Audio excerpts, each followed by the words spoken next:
Hello everyone बच्चों, आज हम कक्षा 10 की वर्कशीट नंबर 21 सॉल्व करेंगे। तो स्टार्ट करते हैं। हमारा विषय है हिंदी में हम रचनात्मक लेखन पढ़ेंगे और रचनात्मक लेखन में हम पत्र लेखन सीखेंगे, औपचारिक पत्र और अनौपचारिक पत्र। सबसे पहले मैं आपको एंट्रीज बता दूं। आपको अपना नाम लिखना है, कक्षा अध्यापक का नाम लिखना है, दिनांक डालना है 21 अगस्त 2020। तो स्टार्ट करते हैं आज की वर्कशीट। बच्चों, आज हम पत्र लेखन के बारे में बात करेंगे। पत्र लेखन एक कला है, इसलिए पत्र लिखते समय पत्र में सहज, सरल तथा सामान्य बोलचाल की भाषा का प्रयोग करना चाहिए, जिससे पत्र को प्राप्त करने वाला पत्र में व्यक्त भावों को अच्छी तरह से समझ सके। बच्चों, आशा है कि तुम सभी को पत्र लिखना आता होगा, लेकिन औपचारिक और अनौपचारिक पत्र लेखन के कुछ नियम होते हैं कि किस तरह से उन पत्रों को लिखना चाहिए, वो आज हम इसमें अच्छी तरह से समझ पाएंगे। पत्र लेखन के माध्यम से हम अपने भावों और विचारों को व्यक्त कर सकते हैं। पत्रों के माध्यम से एक व्यक्ति अपनी बातों को लिखकर दूसरों तक पहुंचाता है। जिन बातों को लोग कहने में हिचकिचाते हैं, उन बातों को पत्रों के माध्यम से आसानी से समझाया जा सकता है। पत्र लेखन मुख्य रूप से 2 प्रकार के होते हैं। अब यहाँ से बहुत ही इम्पोर्टेंट है, आपको अच्छी तरह से समझना है, ध्यान से सुनना है। 2 प्रकार के होते हैं पत्र। कौन कौन से? पहला होता है औपचारिक पत्र और दूसरा अनौपचारिक पत्र। औपचारिक पत्र उन्हें लिखा जाता है जिनसे हमारा कोई निजी संबंध ना हो, ठीक है, जिनसे हमारा निजी संबंध ना हो, जैसे व्यवसाय से संबंधी, प्रधानाचार्य को लिखा प्रार्थना पत्र, आवेदन पत्र, सरकारी विभागों को लिखे गए पत्र, संपादक के नाम पत्र आदि औपचारिक पत्र कहलाते हैं। औपचारिक पत्रों की भाषा सहज और शिष्टतापूर्ण होती है। इन पत्रों में केवल काम या अपनी समस्या के बारे में ही बात कही जाती है। जो औपचारिक पत्र होते हैं, इनमें केवल जो हमारी समस्या होती है या जो हम सुझाव देना चाहते हैं या हम किसी काम के बारे में कहना चाहते हैं, हमें केवल वही लिखना होता है। इसके अलावा और कोई भी अपने घर या परिवार की या अपने बारे में कोई भी बातें इस तरह की नहीं लिखनी होती हैं। मीन्स जिस विषय से संबंधित हम पत्र लिख रहे हैं, उसी विषय से संबंधित बातें उसमें होती हैं, ठीक है। और ये पत्र, जो औपचारिक पत्र होते हैं, ये अपने परिवार या रिश्तेदारों को नहीं लिखे जाते हैं। ये उनको लिए लिखे जाते हैं जिनसे हमारा कोई भी निजी संबंध नहीं होता है। जैसे व्यवसाय से संबंधित पत्र हों या प्रधानाचार्य के लिए हों या किसी सरकारी विभाग के लिए हों, आवेदन पत्र होते हैं नौकरी के लिए जो आवेदन किए जाते हैं, या किसी संपादक के नाम से जो पत्र लिखे जाते हैं वो। तो ये सभी पत्र औपचारिक पत्र कहलाते हैं। अब दूसरा नंबर आता है अनौपचारिक पत्र।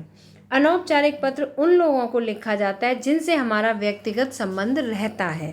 अनौपचारिक पत्र अपने परिवार के लोगों जैसे माता पिता, भाई बहन, सगे संबंधियों और मित्रों को उनका हालचाल पूछने, निमंत्रण देने और सूचना आदि देने के लिए लिखे जाते हैं। इन पत्रों में भाषा के प्रयोग में थोड़ी ढील की जा सकती है, ठीक है, भाषा के प्रयोग में थोड़ी ढील की जा सकती है। इन पत्रों में शब्दों की संख्या असीमित हो सकती है। मीन्स हम अपनी भावनाओं को व्यक्त करने के लिए कितना भी बड़ा पत्र लिख सकते हैं, कोई लिमिट नहीं होती है, क्योंकि इन पत्रों में इधर उधर की बातों का भी समावेश होता है। कौन से पत्रों की बात कर रहे हैं हम? अनौपचारिक पत्र। उदाहरण के लिए, अनुमान लगाकर रिक्त स्थान में बॉक्स में उचित शब्दों को भरिए। अब ये आपके लिए प्रश्न दिया गया है कि अनुमान लगाकर रिक्त स्थान में बॉक्स में से, यहाँ पे जो बॉक्स क्लाउड्स के रूप में दिया है, यहाँ से आपको उचित शब्द भरने हैं। किसी भी एक विषय पर औपचारिक पत्र लिखने का अभ्यास कीजिए और आपको एक औपचारिक पत्र भी लिखना है, ठीक है। अब इसमें देखिए, ये जो पत्र दिया गया है, इसमें फॉर्मेट भी दिया गया है सेवा में। सेवा में तो हम किसके लिए पत्र लिख रहे हैं? सेवा में। अब यहाँ पर जो क्लाउड्स में आपको जो ये दिए गए हैं, यहाँ से शब्द चुनकर आपको यहाँ फिल करना है, ठीक है। तो आपको पहले ध्यानपूर्वक पढ़ना है कि कौन कौन से शब्द हैं। दैनिक हिंदुस्तान, संपादक महोदय, अपना पता, अपना नाम, मोबाइल नंबर, दिनांक, योग शिक्षा का महत्व, केजी मार्ग, नई दिल्ली, ये सभी शब्द इसमें दिए गए हैं। अब आपको इसके अनुसार, भाव के अनुसार ये शब्द यहाँ फिल करने हैं। सेवा में तो हम पत्र किसके लिए लिख रहे हैं? संपादक महोदय के लिए, तो ये आ जाएगा यहाँ पर संपादक महोदय, ठीक है, संपादक महोदय। और अब ये किसके संपादक हैं? दैनिक हिंदुस्तान, तो यहाँ पर आ जाएगा दैनिक हिंदुस्तान, ठीक है, दैनिक हिंदुस्तान। इसके बाद यहाँ पर तीसरा जो कॉलम है इसमें क्या आएगा, हम जिसको पत्र लिख रहे हैं उसका पता, ठीक है। तो केजी मार्ग नई दिल्ली, ये यहाँ आ जाएगा केजी मार्ग नई दिल्ली, ठीक है। आपको ये अपने अनुसार लिखना है, केजी मार्ग नई दिल्ली।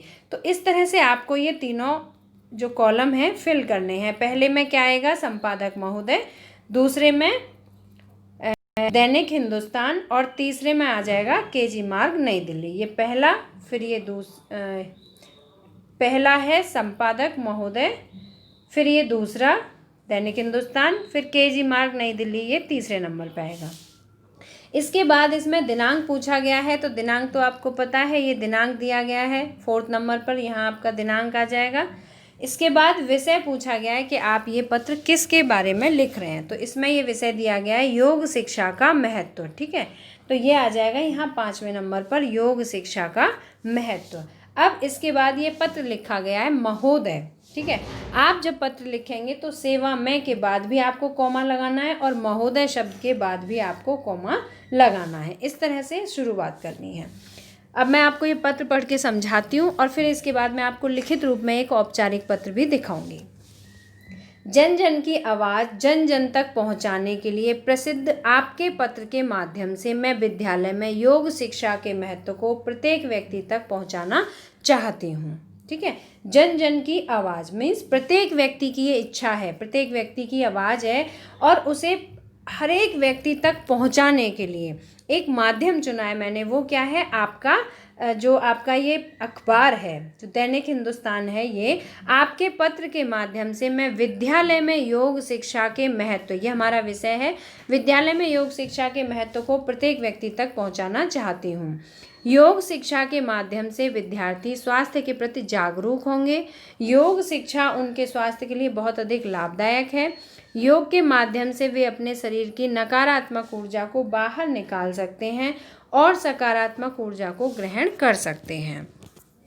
योग के जरिए वे अपने तन मन दोनों को स्वस्थ रख सकते हैं और उनके सर्वांगीण विकास में भी सहायता मिलती रहेगी।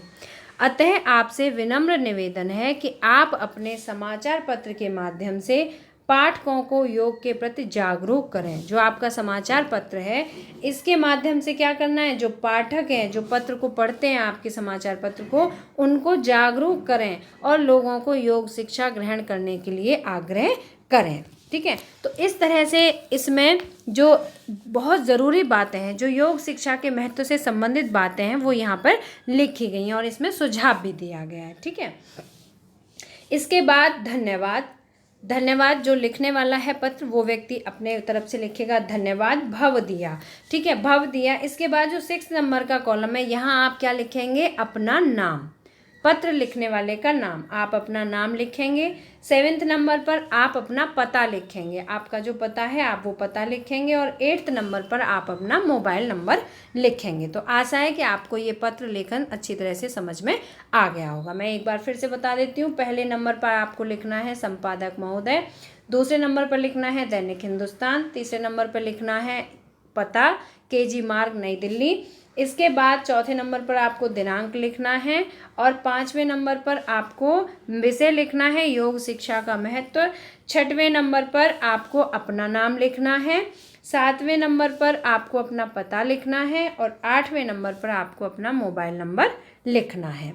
अब बच्चों, इसमें एक प्रश्न पूछा गया है कि किसी भी एक विषय पर औपचारिक पत्र लिखने का अभ्यास कीजिए। देखिए ये दिया है किसी भी एक विषय पर, आप अपनी चॉइस के अनुसार कोई भी एक विषय चुन सकते हैं और उस पर आपको औपचारिक पत्र लिखना है, ठीक है, औपचारिक पत्र लिखने का प्रयास करना है। तो मैंने यहाँ पे एक लिखित रूप में औपचारिक पत्र लिखा है, मैं आपको दिखाती हूँ। दूरदर्शन अधिकारी को कार्यक्रमों में सुधार हेतु सुझाव पत्र, ये कैसा है, सुझाव पत्र है और ये किसके लिए लिखा गया है, दूरदर्शन अधिकारी के लिए, ठीक है, जो टीवी पर प्रोग्राम दिखाते हैं उनके लिए लिखा गया है। तो इसकी हम शुरुआत कैसे करेंगे, सेवा में महानिदेशक दूरदर्शन केंद्र संसद मार्ग नई दिल्ली। देखिए हमने जो पत्र लिखा है उसमें उसी फॉर्मेट को फॉलो करना है, ठीक है, जो अभी आपको दिखाया गया है फॉर्मेट, उसी के अनुसार लिखना है। इसके बाद विषय लिखना है। विषय क्या है हमारा, दूरदर्शन कार्यक्रमों हेतु सुझाव। फिर इसके बाद महोदय, महोदय लिखने के बाद देखिए यहाँ कॉमा लगाना है और सेवा में लिखने के बाद भी कॉमा लगाना है, ठीक है। इसके बाद हम पत्र लिखेंगे। दूरदर्शन सेवा के लाखों लोगों के मनोरंजन व ज्ञान का स्रोत है। दूरदर्शन देश के लाखों लोगों के लिए, ठीक है, यहाँ पे लिए लिख दीजिएगा आप, लाखों लोगों के लिए मनोरंजन व ज्ञान का स्रोत है। दूरदर्शन द्वारा दिखाए जा रहे कार्यक्रम दर्शकों की विशेष पसंद हैं, बहुत पसंद करते हैं लोग दूरदर्शन पर जो भी प्रोग्राम दिखाए जाते हैं, परंतु लेकिन कोरोना महामारी के कारण बच्चों की स्कूली शिक्षा में कमी आ रही है और दूरदर्शन पर बच्चों से संबंधित कार्यक्रमों में भी कमी हो रही है। अतः आप यदि शनिवार और रविवार को प्रातः या दोपहर के समय शिक्षाप्रद कार्यक्रमों का समावेश करें तो कार्यक्रम बच्चों के लिए रुचिकर व ज्ञानवर्धक होंगे। आशा है आपको मेरे सुझाव पसंद आएंगे और आप उक्त सभी बातों को ध्यान में रखकर कार्यक्रम प्रसारित करेंगे। बच्चों, इसके बाद आपको लिखना है धन्यवाद, यहाँ पे लिखना है भवदीया। अगर आप जो भी आप इस वीडियो को देख रहे हैं, अगर आप लड़की हैं तो आप भवदीया लिखेंगे, अगर आप लड़के हैं तो आप भवदीय लिखेंगे, ठीक है, आ की मात्रा नहीं लगाएंगे। फिर आपको अपना नाम लिखना है, आपको अपना पता लिखना है और आपको अपना फ़ोन नंबर इसके नीचे लिखना है, पता के नीचे। तो बच्चों, अगर आपको आज का वीडियो पसंद आया हो तो लाइक ज़रूर करना, शेयर करना और जो पहली बार विजिट कर रहे हैं वो सब्सक्राइब ज़रूर करना। फिर मिलते हैं इसी तरह के नेक्स्ट शिक्षाप्रद वीडियो के साथ, तब तक के लिए बाय बाय।